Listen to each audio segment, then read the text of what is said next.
ഭരിക്കാൻ വിദ്യാഭ്യാസത്തിന്റെ PhD വേണമെന്ന് ശിവൻകുട്ടി സാറിനോട് ഞങ്ങൾ ആരും പറയുന്നില്ല.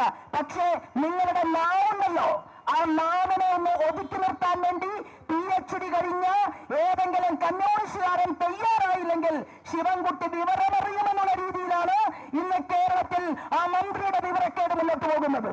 മറ്റൊരു മന്ത്രിയുടെ ചിഞ്ചൂറാണി CPIയുടെ നേതാവാണ്.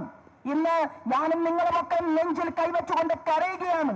തേവലക്കരയില് 13 വയസ്സുള്ള ഒരു കുട്ടി അവിടെ KSCBയുടെ നിങ്ങളുടെ തന്നിഷ്ടം കൊണ്ട്, നിങ്ങളുടെ ധിക്കാരം കൊണ്ട്, നിങ്ങളുടെ ചിന്തയില്ലായ്മ കൊണ്ട് ഒരു പാവപ്പെട്ട കുട്ടി അവരവിടെ ഷോക്കേറ്റ് പിടഞ്ഞു വീണ് മരിച്ചപ്പോ സ്വന്തം മകന്റെ ശവശരീരം കാണാൻ വേണ്ടി ജോലി ചെയ്ത് കുടുംബം പുലർത്താൻ തൊഴിലുറപ്പ് പദ്ധതിയുടെ പണിക്ക് പോയിരുന്ന ഒരു സ്ത്രീയാണ് ആ കുഞ്ഞിന്റെ അമ്മ.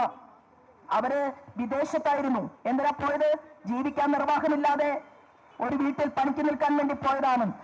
ആ കുഞ്ഞവിടെ മരിച്ചു കിടക്കുമ്പോ ചിഞ്ചൂറാണി സുമബ ഡാൻസ് കളിക്കാൻ പോയി എന്ന് പറഞ്ഞാൽ ഇവർ അമ്മയാണോ?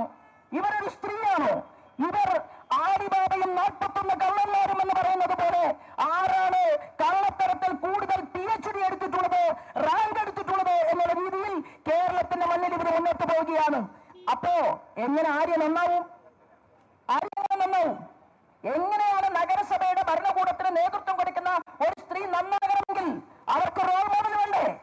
അവർക്ക് കാണാൻ ഒരാൾ വേണ്ടേ? കേരളത്തിൽ അവർ കാണുന്നത് എന്താണ്? കേരളത്തിന്റെ മുഖ്യമന്ത്രി പിണറായി വിജയൻ ഇന്ത്യയിലെ ഒരൊറ്റ മുഖ്യമന്ത്രിയും ചെയ്യാത്ത കള്ളക്കടത്തിന് നേതൃത്വം കൊടുക്കുന്നത് കാണുകയാണ്.